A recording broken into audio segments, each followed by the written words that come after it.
It's now 1 week before I head to the Montreal VCF, where I'll be exhibiting the relay computer, the Teletype machine, and probably anything else that I can fit in my vehicle. But there's two things that I want to tackle in order to make the show a success. The first is a strange problem with changing code in memory, and the second thing isn't so much a problem, but just something that would be so cool to demonstrate.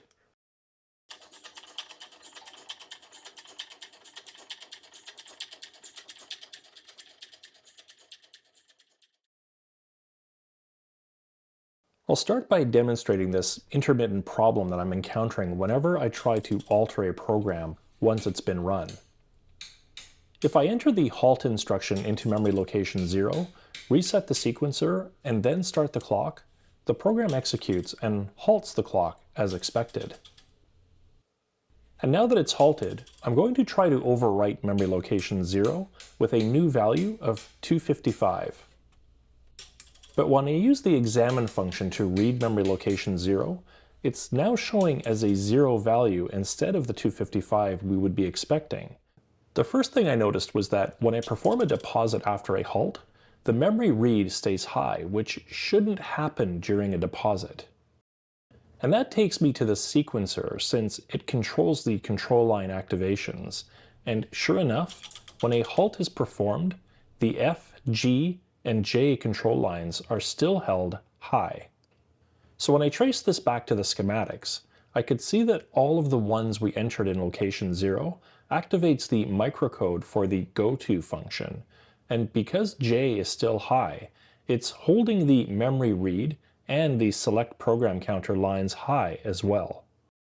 And before I continue, I did notice that I never got around to installing the flyback diodes, but that's not what's causing today's problem. I think a sure way to solve this is to create a hard reset that cycles the power to the card, and it would work something like this. When the reset switch is engaged, I want it to cut the power to the sequencer for about a second, and then when the power is restored, it should perform a soft reset or prime the sequencer. And this is the circuit that's going to make all of this happen. I'll start with the bottom relay that uses the normally closed pin to provide power to the sequencer.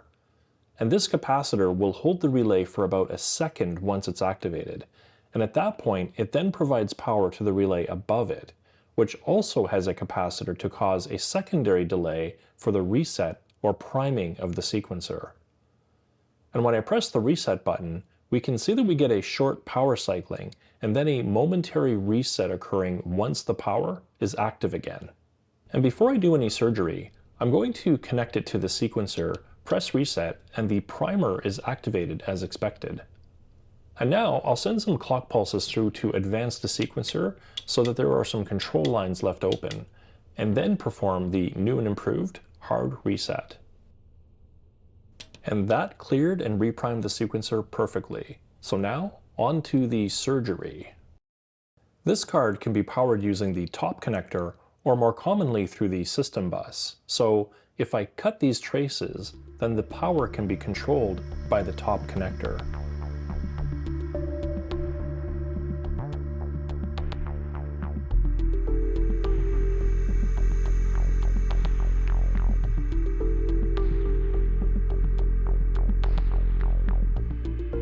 And now that the cutting is done, it's time to install the new reset circuit and then wire it all up.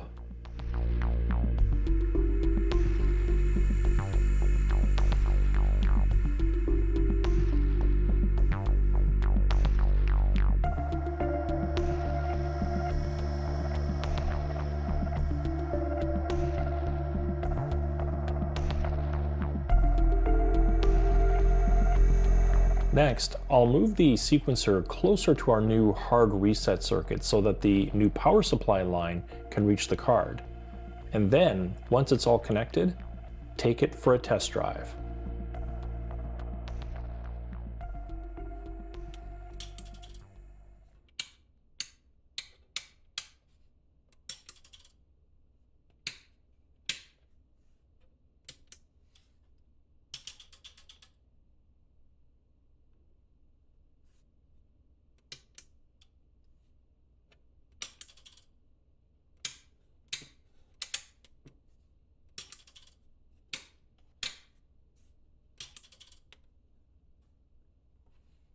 And now that the sequencer problem is fixed, I also want to try to get the relay computer printing values on the Teletype machine.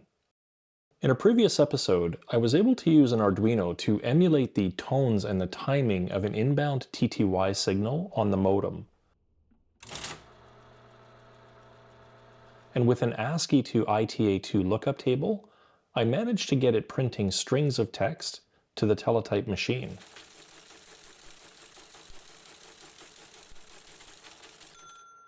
But for the VCF, I really want to do something even more interesting, and that's to have the relay computer print values on the Teletype machine. To make this work, the Arduino needs a signal to tell it that something needs to be printed, which then triggers a read of the binary value. Next, it needs to convert the binary to separated decimal values, each of which needs to be converted to the Baudot ITA2 codes for the Teletype. And then finally, I want a nice comma to be printed after each value just for kicks. So now that there's a plan, it's time to roll this beast over to the bench and start working on the 8-bit output and print gating.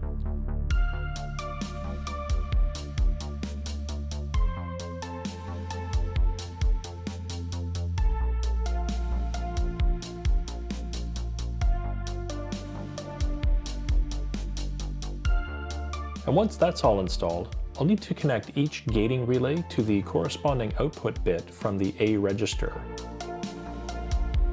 And this is another shout out to Paul Law, who added a PRT instruction and control line to his relay computer, which is an idea I'm going to happily borrow for our purposes.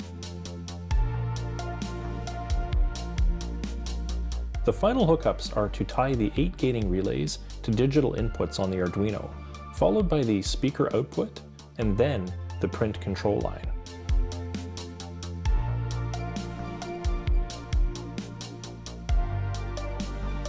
I'll start by adding the PRT input used to trigger a print, and then configure the 8 bits for the binary value input. After adding some code to test for the print control line, I'll just need to read in the 8 bits to form a byte value.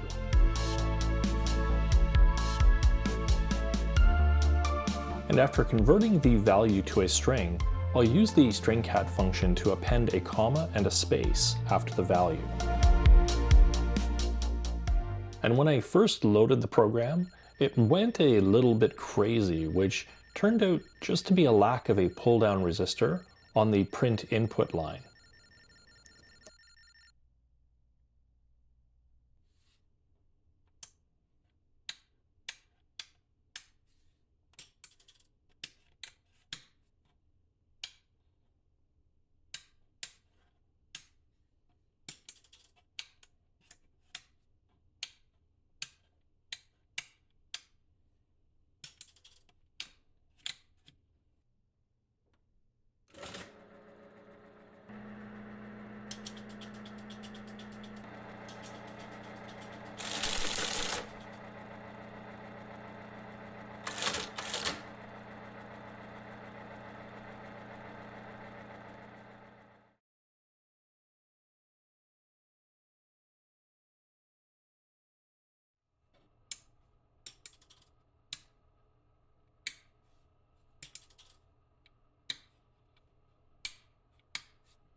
Since I've never transported my relay computer before, I took a day to carefully pull things apart and pack them up with lots of bubble wrap.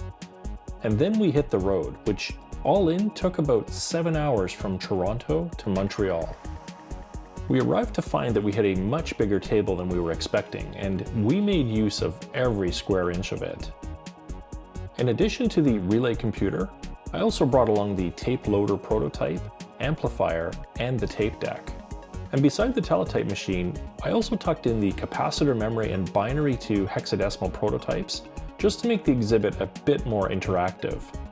And by 10 a.m. the next morning, it was cold outside, but this place was definitely hopping, with hundreds attending on the first day. And I got the opportunity to not only demonstrate the machines, but also to hear some fascinating stories from people who've worked with electromechanical equipment in the past. And at one point, the VCF crew even came by to do an interview, so I did my best impression of a knowledgeable exhibitor. And there was even the Murphy's Law moment when the relay computer stopped working, but thankfully I was able to get it working without too much panic. And to very nicely cap off an amazing weekend, Mark Verdiel, better known as Curious Mark, also dropped by to chat and check things out. Overall, it was a fantastic weekend, and hats off to Nicholas and the VCF team for keeping us all well informed and putting together such a well-organized and fun event. Well, I'm back here in the basement of fun, and yeah, that drive back was pretty intense thanks to that huge snowstorm that blew through the area. So I'm hoping that everyone else who also left VCF on Sunday afternoon made it home safe and sound as well. And speaking of the show, I want to take this moment to thank everyone who braved the bitter cold to come out and see the relay computer and the Teletype machine chugging out some sequences. But now I have some serious unpacking to do, and I also want to take some time to play with some new toys that I picked up from the VCF, like this Commodore 1702 monitor, which will definitely be a tale for another day. So with that, thank you so much for watching, and I'll see you in the next episode.